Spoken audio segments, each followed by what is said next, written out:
Have you ever looked into someone's eyes and felt something was missing?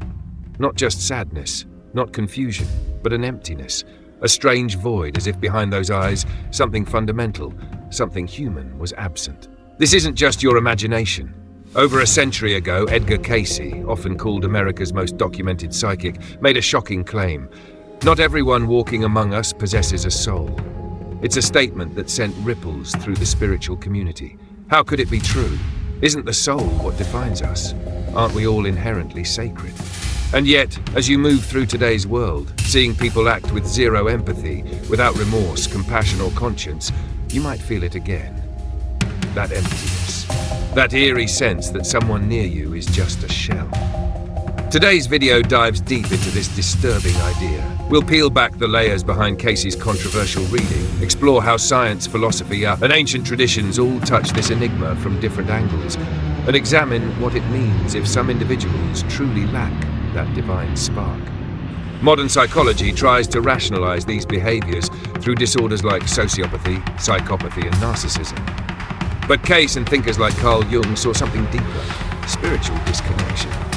The absence not just of empathy, but of the soul itself. Could it be that some people aren't just emotionally numb, but spiritually vacant?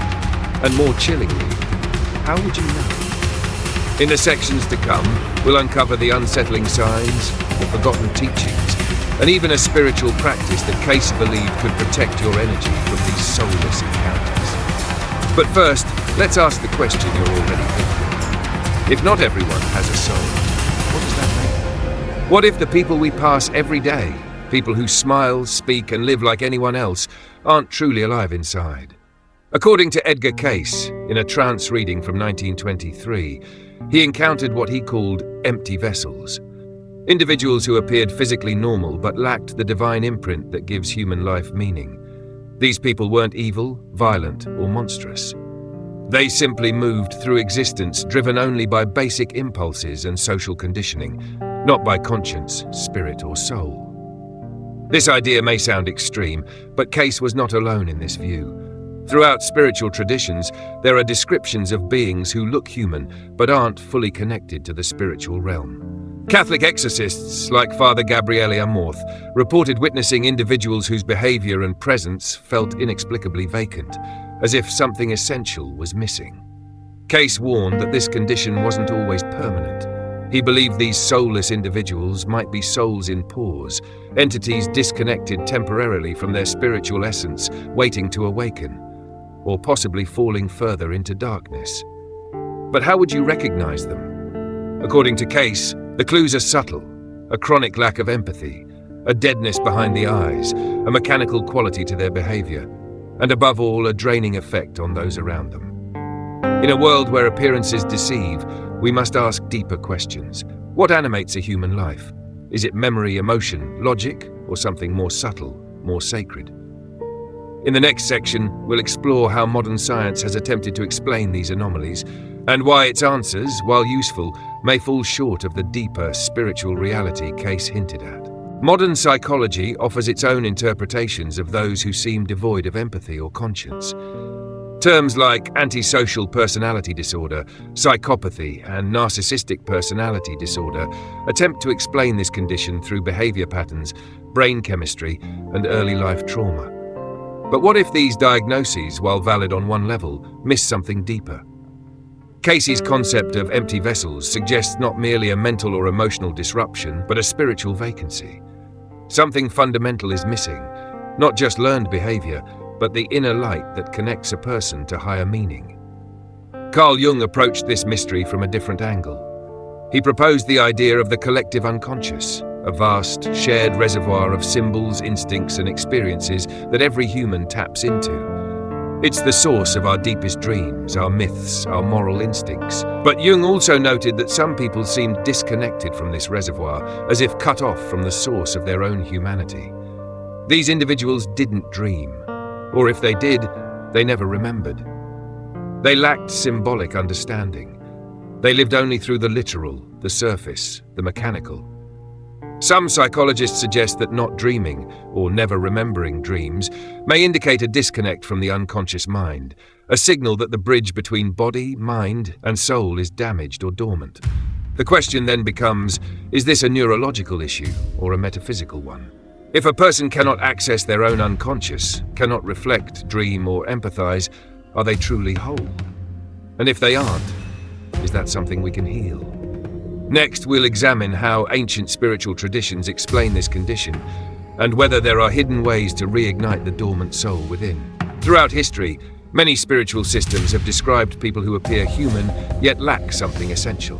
The language varies. Some call them empty shells, others refer to them as soulless, or simply disconnected. But the core idea remains. A person can be alive, functional, even charming, while spiritually asleep. In certain esoteric traditions, the soul is seen as dynamic, capable of evolving or regressing, depending on the choices we make. When someone repeatedly chooses selfishness, cruelty, or numbness to suffering, they may begin to weaken their soul's vitality. Over time, the inner light that once burned brightly can dim, retreat, or even fall into dormancy. Edgar Cayce's readings support this. He emphasized that many individuals had dimmed their divine light over multiple lifetimes through a series of negative decisions that slowly severed their connection to the spiritual realm. Surprisingly, even Catholic exorcists, trained in identifying spiritual anomalies, have reported cases where people appeared utterly disconnected from empathy or spiritual resonance.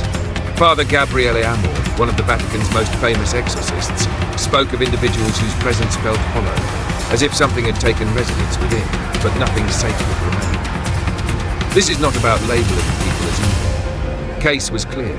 These beings are not demons. They are souls in waiting, beings who haven't yet awakened to their full spiritual potential. But the danger is real. Spiritual disconnection often manifests as emotional manipulation, coldness, or a parasitic effect, draining the energy of those around them. Protecting your energy, therefore, becomes more than self-care. It becomes spiritual survival. Which raises the question, in a world full of noise, how can we protect the quiet light within us? In the next part, we'll explore a practice Cayce used daily to guard his inner light, and how you can apply it today. In a world where not everyone shares the same spiritual essence, protecting your vital energy becomes essential. Edgar Cayce understood this well. He believed that spiritual disconnection wasn't always malicious, but it was dangerous. People who lack a deep soul connection often pull energy from others, consciously or not. They may appear normal, even charismatic, but interactions with them can leave you feeling drained, confused, or inexplicably heavy. Cayce practiced a form of daily energetic protection rooted in ancient spiritual disciplines. Though he never advertised it as a secret technique, it was woven into his daily habits. Conscious prayer, alignment with higher purpose, and visualization of protective light surrounding his body and mind. He believed that even casual encounters with the spiritually disconnected could affect our own aura, our vibrational field. And if left unguarded, our inner light could slowly dim, not vanish entirely, but fade, weaken, and leave us more vulnerable. Carl Jung, too, acknowledged the importance of inner balance. His idea of the transcendent function, the psyche's ability to integrate the conscious and unconscious, relied on awareness, introspection, and symbolic integration. Without this, a person lives only on the surface, cut off from growth, meaning, and the deeper currents of life. If you've ever left a conversation feeling inexplicably depleted, ask yourself, was that just stress or something else? Could you have encountered someone whose presence subtly siphoned your energy? In the coming section, we'll take a closer look at empathy, not just as a feeling, but as a sign of the soul's presence, and why its absence may reveal more than we think. What separates a soul-filled person from a spiritually vacant one? According to Edgar Cayce and many spiritual traditions, the answer lies in empathy, the invisible bridge that allows us to feel another's pain, joy, and humanity. Cayce believed that the capacity for empathy wasn't just psychological, it was spiritual, a signal that the divine spark within was alive and active. In contrast, the absence of empathy, when someone cannot or will not place themselves in another's experience, signals a fundamental void. Not just emotional immaturity or psychological damage, but something deeper, the possible absence or dormancy of soul itself. Philosophers like Aristotle and Immanuel Kant supported this view from a secular lens. They believed that the soul, or what Aristotle called anima, was what gave humans the ability to transcend self-interest, to recognize the intrinsic worth of other lives, to follow principles greater than personal gain. When someone consistently violates that capacity, manipulates others without remorse, shows no guilt, and feels no compassion, we may be encountering more than a difficult personality. We may be witnessing a spiritual vacuum. Jung echoed this in his work, noting that people who lack symbolic thought and empathy often live in a mechanical reality.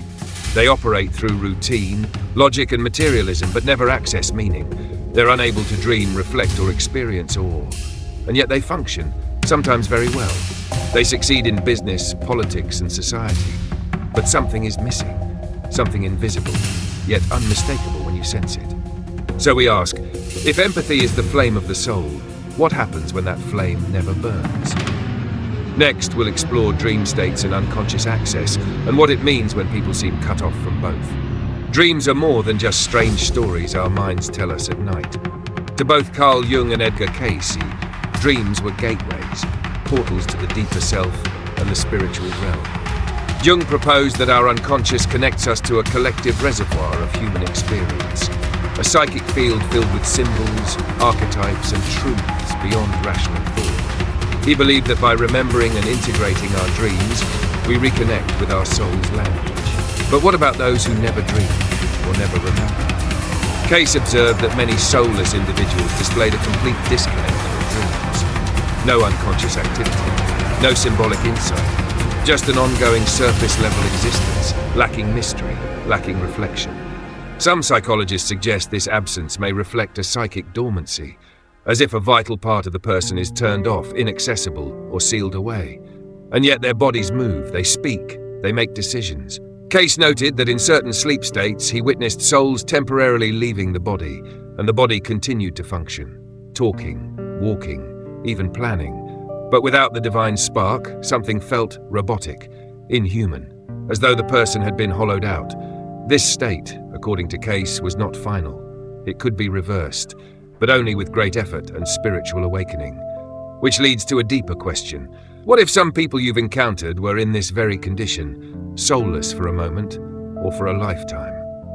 In the next section, we'll delve into out-of-body experiences and what they reveal about the soul's independence from the body, offering clues about the nature of consciousness itself. What happens when a person leaves their body but doesn't die?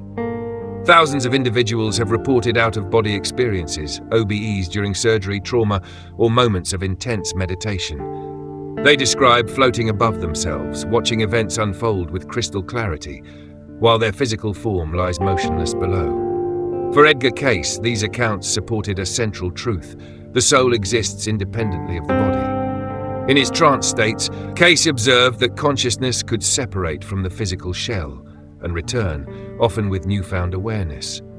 Transpersonal psychologists like Stanislav Grof have studied such experiences for decades, concluding that human consciousness may not be generated by the brain, but instead channeled through it, like a signal through a receiver. When that connection weakens, the body remains, but the person does not. And some people, it seems, live in this disconnected state permanently. These individuals may look and act like everyone else, but lack emotional resonance, moral intuition, or inner depth. Cayce described them as functioning bodies without spiritual animation, walking, deciding, even thriving in society, but hollowed out. Modern neuroscience echoes this with chilling findings. Some patients with brain damage or specific psychological profiles display full functionality, yet they cannot feel. They process decisions without empathy. They operate on logic, not meaning. Cayce saw this not as a flaw, but as a spiritual pause, a soul that had not awakened in this lifetime, or one that had temporarily stepped away. So we ask, if the soul can leave and the body can continue, how often might this be happening around us? In the next part, we'll explore how morality and the absence of it may be one of the most profound indicators of a soul's presence or dormancy. What does it mean to act without conscience? To treat people as objects, to lie without guilt, to manipulate without remorse. These are traits we often associate with personality disorders. But thinkers like Edgar Cayce and Immanuel Kant suggest something deeper. the absence or dormancy of the soul's moral compass. Can't believe that our ability to recognize and follow universal moral laws was evidence of our spiritual essence. Casey agreed, but added that this capacity could dim or even vanish if the soul was not fully embodied in the individual. In a particularly striking reading from 1931, Case described certain humans as empty vessels, fully functioning in the physical world, yet missing the divine spark that provides empathy, ethics, and reverence for life. They are not inherently evil, he said. They are disconnected. This disconnect can be subtle or severe. It may manifest in someone who constantly violates boundaries with charm, or someone who thrives in systems of exploitation. They appear normal, sometimes even magnetic, but beneath the surface is a void, a space where morality should live. Casey's insights find eerie parallels in neuroscience. Some individuals with damage to the brain's emotional centers still pass cognitive tests, make logical decisions, but lack any sense of right or wrong. They are ethically numb, their inner compass silenced. And while science can measure behavior, only spiritual insight can reveal what these patterns mean. Are we looking at neurological injury or spiritual absence? If the soul is what grants meaning, morality, and connection, then what are we encountering when those qualities are missing? In our final part, we'll bring it all together: the risks of labeling others, the hope of awakening, and the mysterious line between human and moral. When we talk about people who seem to lack a soul, we enter dangerous terrain. It's easy to misinterpret Edgar Casey's insights as dehumanizing. Claiming that some individuals are soulless could become a justification for cruelty or exclusion. But Casey's message was never one of judgment. It was one of understanding and spiritual caution. He emphasized that these empty vessels were not lost causes. In fact, they were souls in waiting, beings who had not yet awakened to their higher essence.